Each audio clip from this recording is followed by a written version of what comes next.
মান তাশাব্বাহা বিকওমিন ফাহুয়া মিনহুম। আপনি একটা ইহুদিকে ভালোবেসে সুন্নতি পোশাক রাসূলের লেবাস ছেড়ে দিয়ে আপনি ইহুদির পোশাকটা গ্রহণ করেছেন, ইহুদির পোশাক পরে নামাজও পড়েন, ইহুদির পোশাক পরে রাস্তায় রাস্তায় ঘুরেন। আপনার জন্য আল্লাহ রাসূলের বিধান কি? আল্লাহ রাসূল বলেছেন মান তাশাব্বাহা বিকওমিন ফাহুয়া মিনহুম। যে গোত্রের, যে কওমের, যে বংশের সাদৃশ্য গ্রহণ করলো, হাসরের ময়দানটা তার সাথে হবে। আপনি এই মুহররমের কারবালার চেতনা বুকে ধারণ করে যদি আপনি মাওলা আলী, ইমাম আলী মাকাম, ইমাম হুসাইন রাদিয়াল্লাহু তাআলা আনহুর কারবালার ট্র্যাজেডি, কারবালার শিক্ষা, কারবালার ইতিহাস বুকে ধারণ করে যদি আপনি ইমাম হুসাইনের মহব্বতে নিজের জীবনকে গঠন করতে পারেন, আপনার হাসর হবে ইমাম হুসাইন মাওলা আলীর সাথে।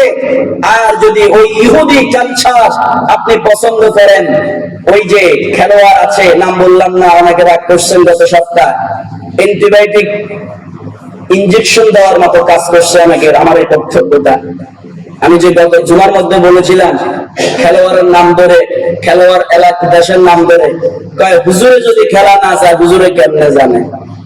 আমি এই খেলা বুঝিও না, দেখিও না, আল্লাহর কসম মসজিদে দাঁড়িয়ে খুতবার আলোচনা বলতেছি, আমি এই খেলা বুঝিও না, দেখিও না, পড়তে পড়তে জীবন চলে গেছে, হ্যাঁ করতে করতে আপনার পায়ের মধ্যে, এখানে গিরের মধ্যে ফুলে কালো দাগ হয়ে গেছে। পাঞ্জাবি পড়তে পড়তে এইভাবে পড়তো, পাঞ্জাবি এইভাবে, এই পড়তে পড়তে পাঞ্জাবি এখানে উঠতো, ইস্ত্রি করতে পারতাম না, ওই স্টিলের বাটি ওই গরম করে কাপড় দিয়ে ধরে তারপরে পাঞ্জাবি তুলতাম একজোখানায়। তো খেলা দেখার সময় হয়।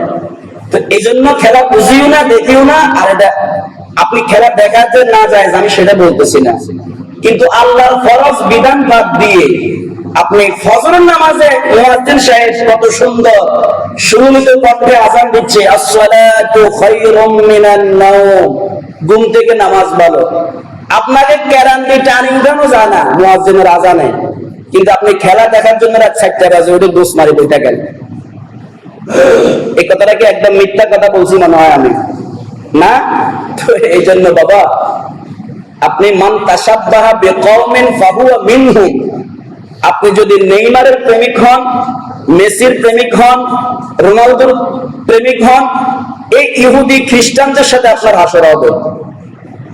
আর যদি এই মুহররম মাসের চেতনা বুকে ধারণ করে ইমাম হুসাইনের কারবালার শিক্ষা গ্রহণ করে দেখেন, ওনার গলার মধ্যে ছুরি এসেছে ইমাম হুসাইনের, এরপরে বলতেছেন হে সিমাত, আমাকে তুমি শহীদ করবে, এতে সন্দেহ নাই, তবে আমার দুইটা শর্ত আছে।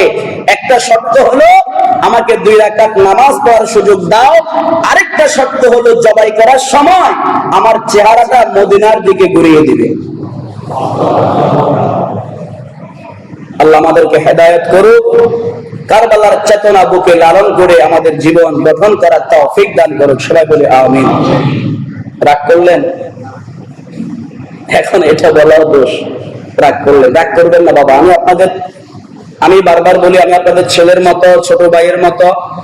আমি চাই ইয়া আইয়ুহাল্লাযীনা আমানু কু আনফুসাকুম, আল্লাহ বলেছেন কু আনফুসাকুম, তুমি নিজেও বাঁচো, ওয়া আহলিকুম, তোমার পরিবারকেও বাঁচাও, নার, জাহান্নামের আগুন থেকে। এখন আমি যেহেতু আপনাদের ইমাম, আপনাদের খতিব, আপনারা আমার জন্য খাবার পাঠান, মাসিক একটা সম্মানই দিচ্ছেন, তো আপনারাও আমার পরিবারের মতো, যেহেতু এটা আমার দায়িত্ব।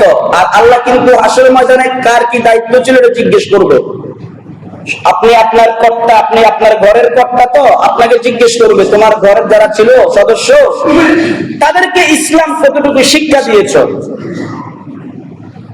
আপনি বলবেন যে আমার নিজের খবর ছিল না, আমার পরিবারকে আমি কি বলবো, তখন ফেরেশতারা বিসমিল্লাহ ছাড়া আপনাকে কি রিমান্ড শুরু করে দিবে। আল্লাহ পাক এই আযাব থেকে, গজব থেকে আমাদেরকে হেফাজত করুক, বলেন আমিন। ওয়া মা আলাইনা ইল্লাল বালাগুল মুবিন। যারা সুন্নাত পড়েন না, সুন্নাত আদায় করে নিন।